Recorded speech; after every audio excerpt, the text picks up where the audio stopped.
On Power Chat, we talk about everything that's got to do with leadership, being in positions of authority, whether as a business leader, a political leader, or a leader in any aspect of life.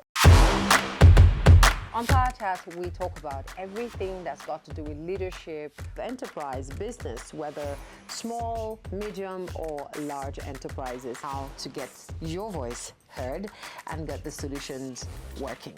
Welcome to this week's episode of Power Chat right here on Democracy Radio 104.9 FM, Abuja, Nigeria. My name is Uju Onwachukwu, Her Vocal Majesty, and it's my pleasure to welcome you on board this week's episode.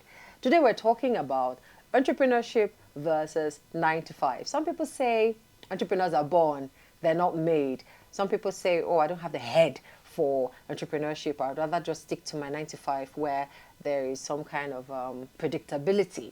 There are a whole lot of different schools of thought as to which one is better, which one should we stick to. In fact, some people say that as Africans, we should have no less than 7 streams of income. We cannot just do that with one 9 to 5.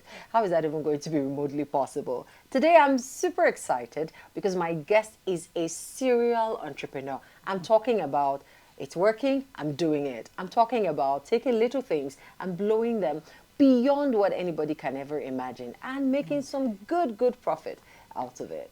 Without wasting any time, let me introduce you to Osaro Okwanwan. She's the CEO at Arese Creations. Now, don't let the name deceive you. Arese Creations is an umbrella for a whole lot of other activities that Osaro represents. Welcome to Power Chat. Thank you, Ju Her Vocal Majesty. It's nice to be here. So much a pleasure to have you. Thank you. Okay, let's start from the very beginning. I've never ever known you to be a 9 to 5er. Did you ever try that? Yes, I did. Really? Yeah. Okay. I worked, when I finished school, I worked as an office manager for an oil company that was based in America, but they had their branch here in Abuja. Okay. So I managed that office, and basically they were into power lines, substations and power lines and all that. I did that 9 to 5 job, but and I also worked for Data and Scientific Systems, which was a software company based in Canada, and I was their legal and corporate executive manager. That's true. You are a lawyer by profession. Not just a lawyer, I'm also an economist. An economist. Yes. Wow. I actually read economics first before I went into law.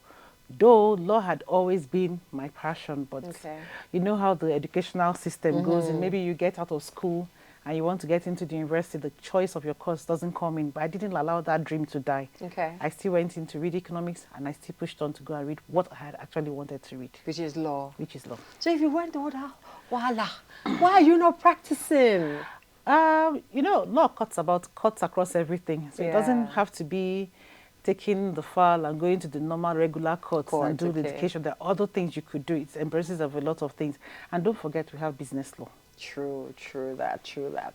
Okay, so now talk to us about how you transitioned from 9 to 5. Was it lack of satisfaction, the revenue not being sufficient? What exactly was the driving force? I wouldn't really think it was, I would like to say it was a transition. I would say the business had actually always been there.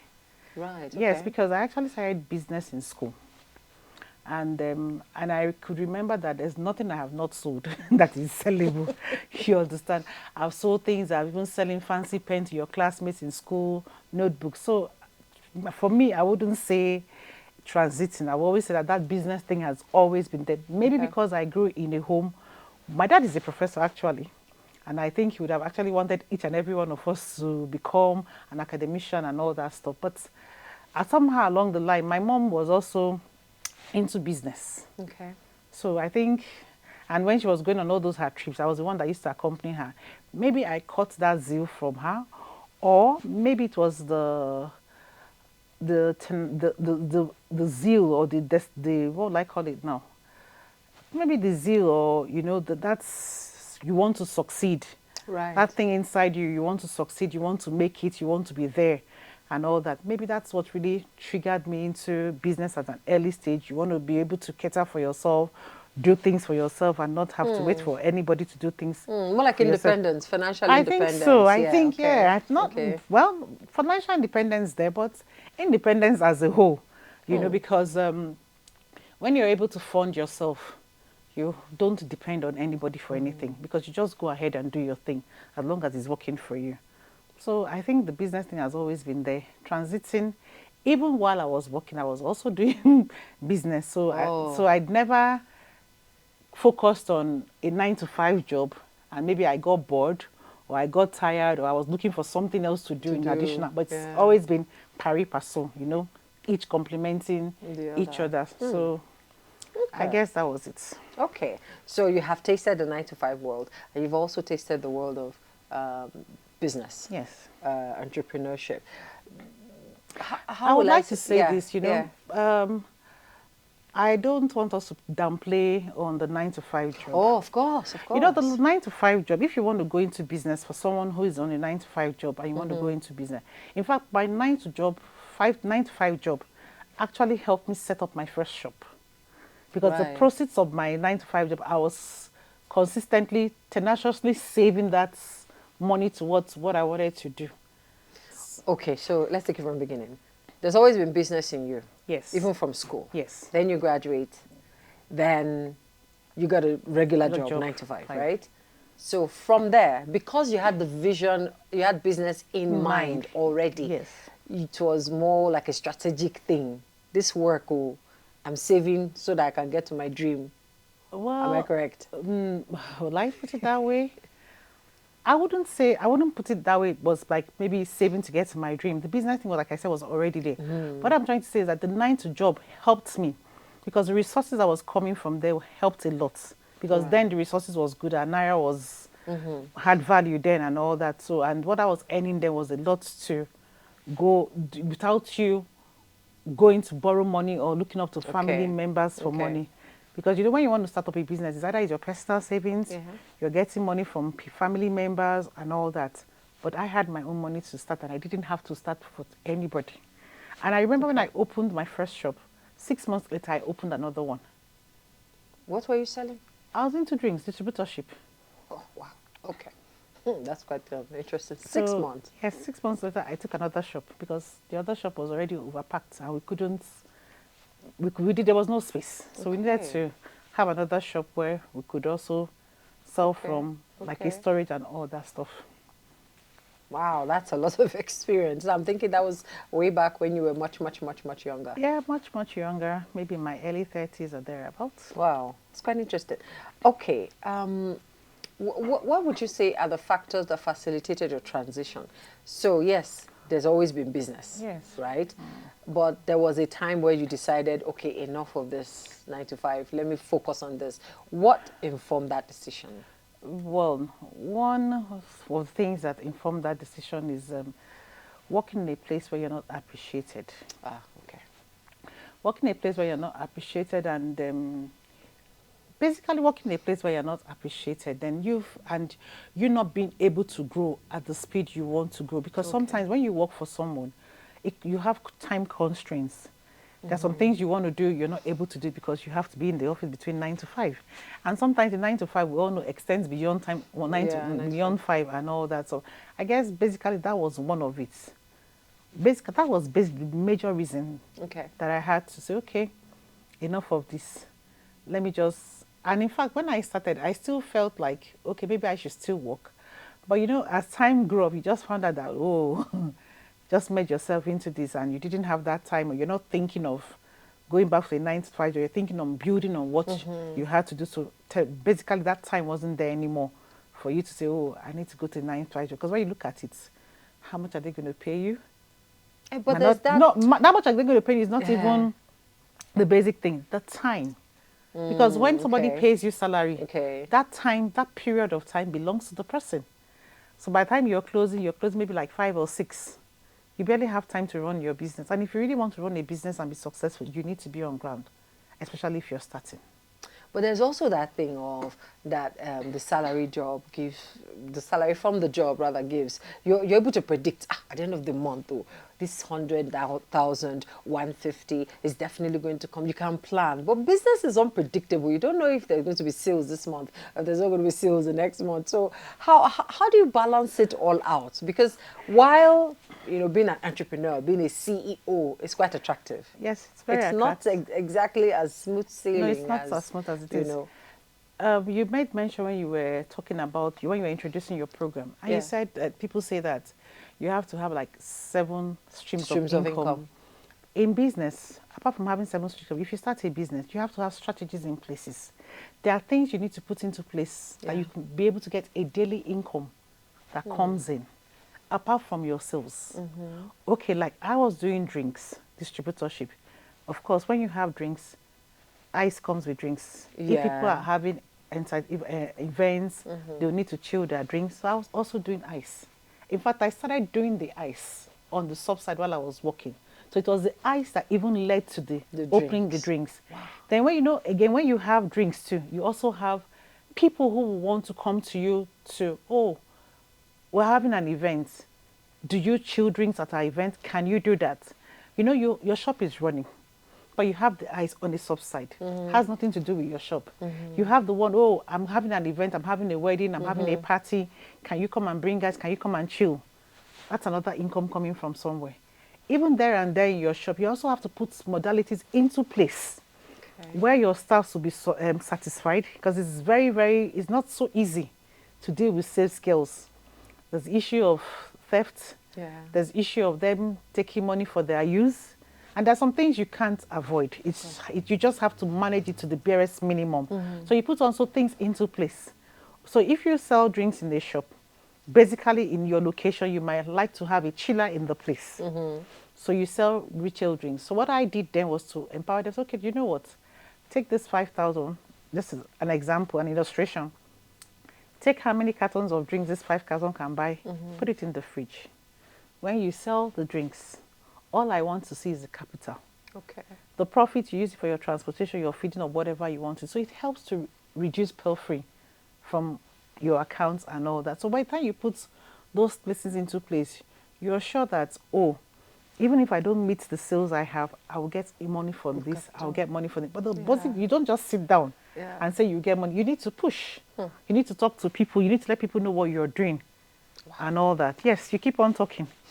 You can't do business and keep your mouth shut. You keep on talking. You need to let people know.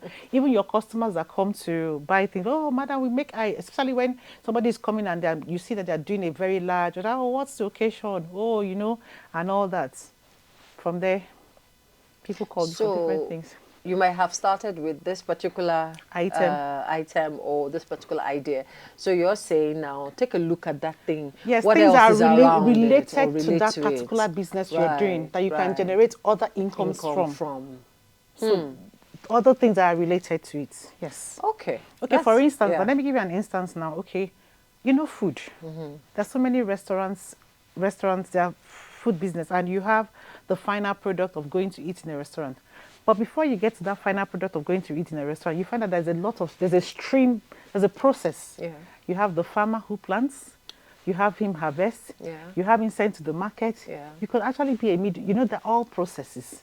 So if you're into a restaurant business and you want to be able to maximize your opportunities, you could actually deal with the farmer in some products, because you cannot do everything. Oh, yeah, of course. So you get those products directly from the farmers. Yeah.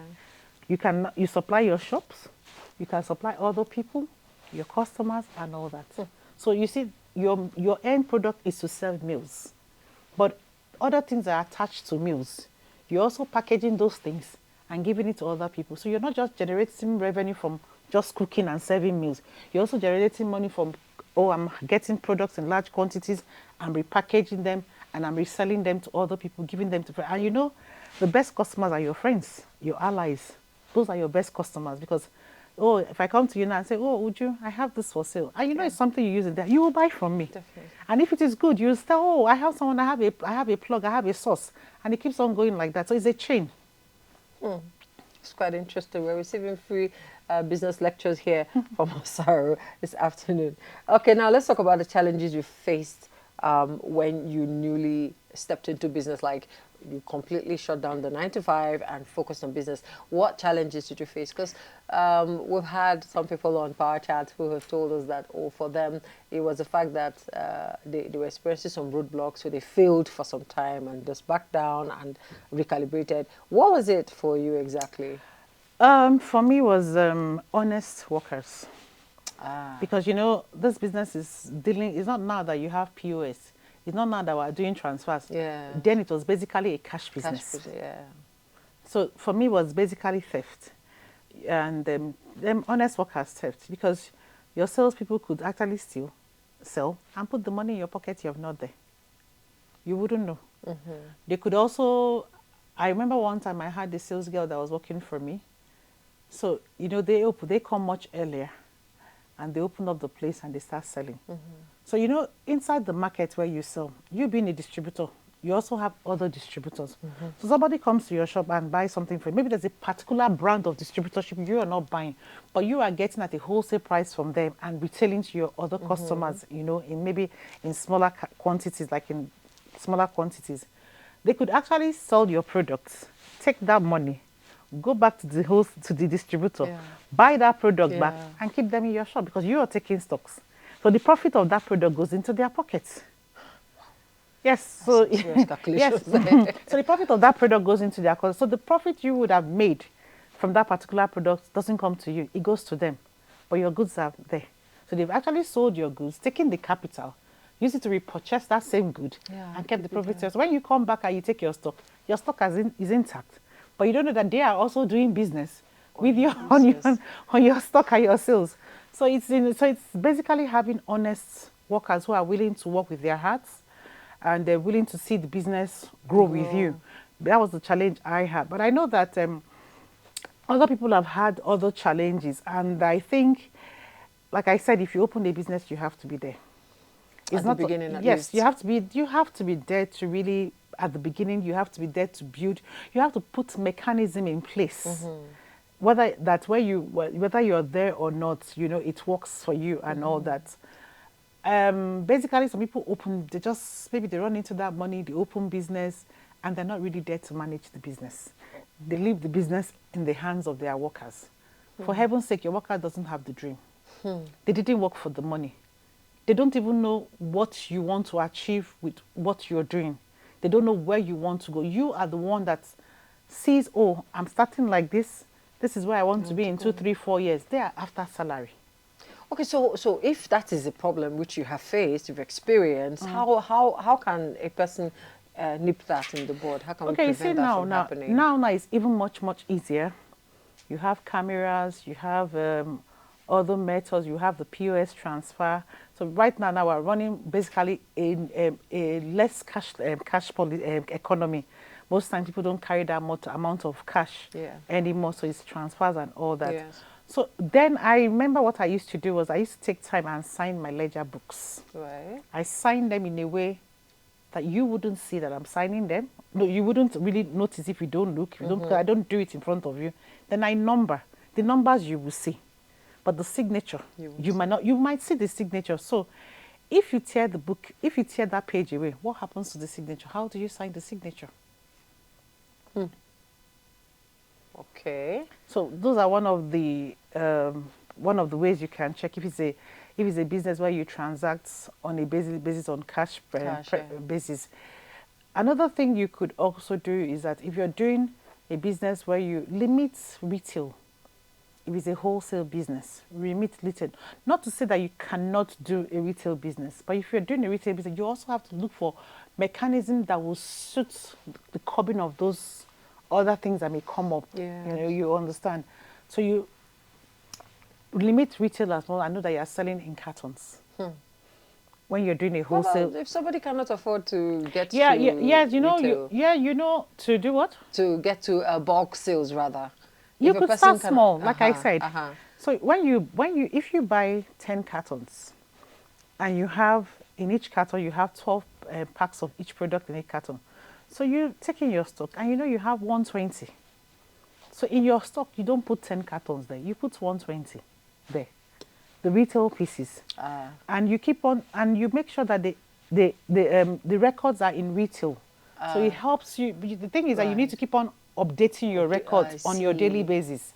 You need to check them. Don't let them stay for too long without you updating your record. Not to say that things won't happen. Of course. Mistakes will happen. Products can go bad and all that. Even when the products go bad, before it is disposed, you need to ask, you need to see them. Let no product be disposed outside you. Wow. That takes a lot of planning and strategizing and all of that. Yes, everything takes it. I'm sure even this program, you are putting a lot of it. Of course. So everything, every business, everything you do takes a lot of planning, strategizing and all that. And don't forget, you keep on planning, you keep on strategizing, you keep on trying to move. Because when you think you have covered one, another one comes. Another one is coming up.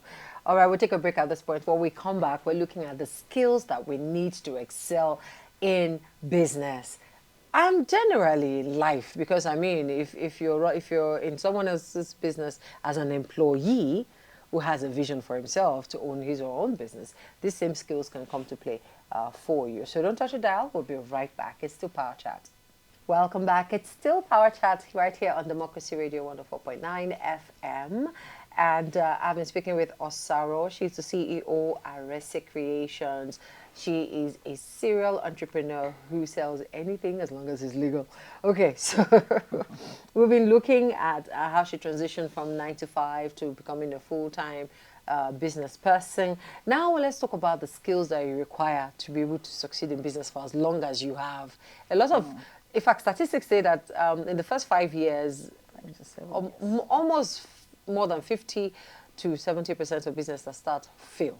Yes. But you have stayed, this is like 20 years now? About that. About that, You have not just succeeded, you have scaled from one level to another, to another, to another, to another. What skills would you say have played a major role in keeping you? First and foremost, you have to be compassionate about what you do. You have to have compassion for it. You need to fall in love with what you're doing and make it a part of you. Once you make what you're doing a part of you, you can't, challenges will keep on coming. And the thing about this is that you need to dust yourself, think of the next thing and move on. You don't brood over, because you have a setback, you sit down there and brood over it and you shut that door. Have you had setbacks? Yes, I have, a lot. A lot. I've lost money in business. I've done a business and at the end of the day, I was like, God, what did I do? But like I said, you have to have that zeal, compassion for what you're doing. You mean passion? Passion, yeah. You have the passion for what you're doing. That passion must be there. The zeal must be there. And you need consistency. Okay. Yes, you must be consistent. Even if you have challenges, you need to be consistent about what you're doing. You have challenges, okay, no problem. Let's look at the table. What was the mistakes? What did I do wrong? Okay. You move again and you start. Because to be sincere with you, there's no business that is easy. Every business comes with its own challenges and all that. And every business, what works for you might not work for another person. So in business, you need to look at what works for you. What works for you and stick to what works for you. Someone might come and tell you, oh, I did this, I did this, I did that, I did that. But you try it, you see it's not working for you. So you need to, first of all, find out for yourself what works for you. And when you find out what works for you, you continue with that. And you also know that there should be room for improvement. You don't just stick on a particular, oh, this is work for me, because things are improving. Because now you can't say, okay, I've been writing manually. It's been working for me. Things are evolving. How long are you going to continue to write manually? How long are you going to continue to pile ledgers and pile ledgers? So you have to also think out of the box. You have to think of, as you're being consistent, thinking of what works for you, you have to look at new technologies that you can bring into place that will help to make your work easy.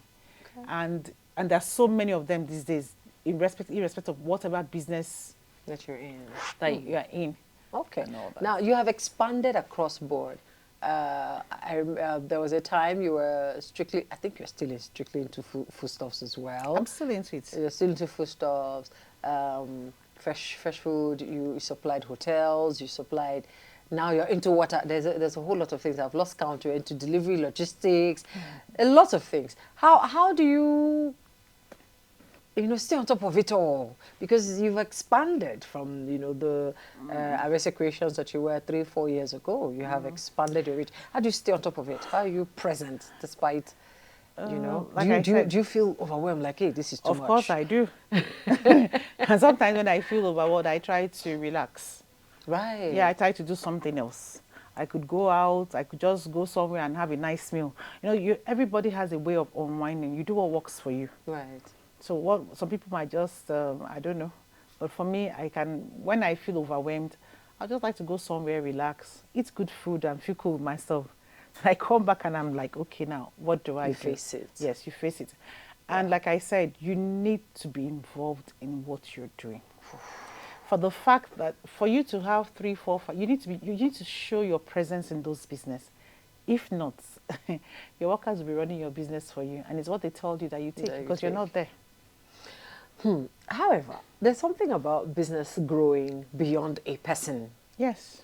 You know, because I mean, there are people who run chains of businesses. An example is House of Tar. In fact, she most recently has handed over the reins of business to somebody. How then can a person, because if you're going to be physically present, there's a level of expansion your business will get to. It's not humanly Yes. possible. When I So said what do we get play? involved in it, you Yeah. need to also learn to collaborate. Okay.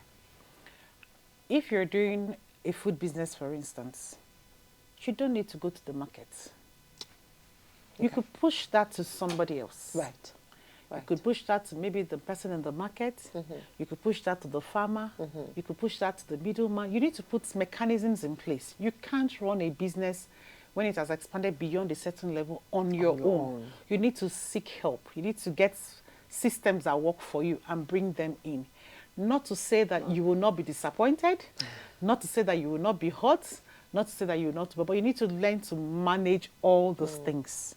They happen, things happen, but how you manage them matters a lot. And you know, sometimes when maybe we bring in people that we collaborate with or we partner with, and there's an issue, most times we tend to close the door. Sometimes we shouldn't do that. Okay. You should learn to give a second chance.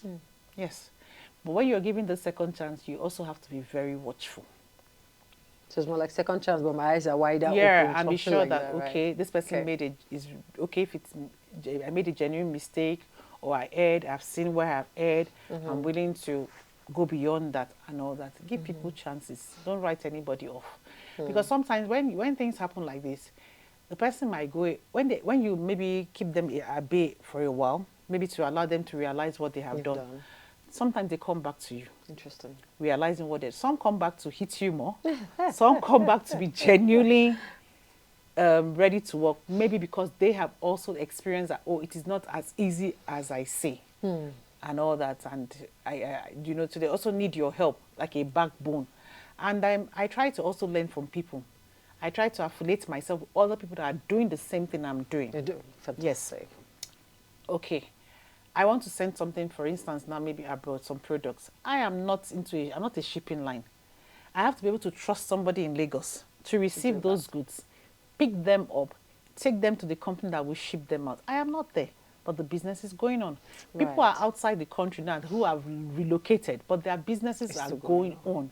So you need to put human beings in place, techniques in place, systems in place that work for you. And basically what some people are doing now in terms of this buying stuff, okay, I have a customer somewhere, oh, I need this so and so thing. They talk over the phone. They'll now tell you, okay, take this thing to so and so person. When the person confirms, they send you money. Like that, like that, like that, like that. So it's like a chain. So you need to bring other people, because the person knows, oh, if they buy from me, I'm benefiting. Of course. Imagine, oh, I need 50 pieces of adire material. If you mess up the first time, of course, they won't come back to you. You lose that contact. Wow, wow, wow. That's quite interesting. So you just have to learn to balance it, bring people into it, people that are doing the different areas, the Of the processes value chain, yeah. of the value chain, work with them. Wow, Yeah. that's amazing. Because I know that there's this thing we have as Africans, oh, it is my name, you know, it is mine. I want to take all the glory. I don't want anyone to share with me. But if you're ever going to expand in that business or endeavor, you're going to have to learn to fall on the support of community, collaborations, people who will become partners, people who will become investors, etc. Being running business idea solo can only last for so long. It can only last for so long. Even public speakers, at the end of the day, have a team. Yes.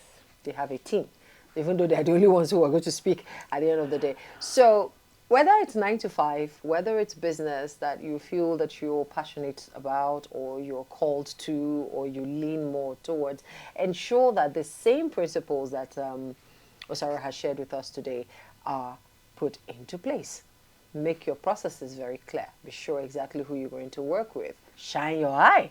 If you make a mistake, learn from it and bounce back. When you feel overwhelmed, find out what you do to relax best. Do it and come back with clearer eyes. Life is not easy like that. Then also don't, I forgot work. to mention the place Yes. of mentorship. You look at people who have gone ahead of you in this business and align with them. Some people go to understudy some people in terms of some other business there. I'm currently understudying somebody now in an area that I want to diversify. She's in Lagos and I'm here in Abuja. But you see where technology has come to play. So I'm constantly understudying her. She's sending me some materials and all that. I'm doing it and she's sending me assignments. She's holding me accountable. Yes, she's holding me accountable. Okay, I give you this one today. I want the assignment by so and so and so. So you learn to do that. Then I also made up my mind that one of these days I will have to go and sit in Lagos in her office and see how these things are being done.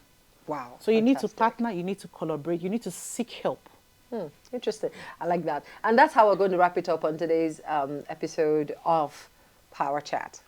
Partner, collaborate, seek help. It has to be both horizontal and which one is vertical, which one is horizontal. It has to be all the way around because no man is an island. Thank you so much, Osara, for being my guest today. Thank you, Avoka Majesty. It's nice to be here today. And to you who's watching, please like, subscribe, and share. Also, remember to turn on the notification button because Power Chat will be back same time, same channel. How did they say that thing again? My name is Uju Nwachukwu Havoko Majesty. See you next time.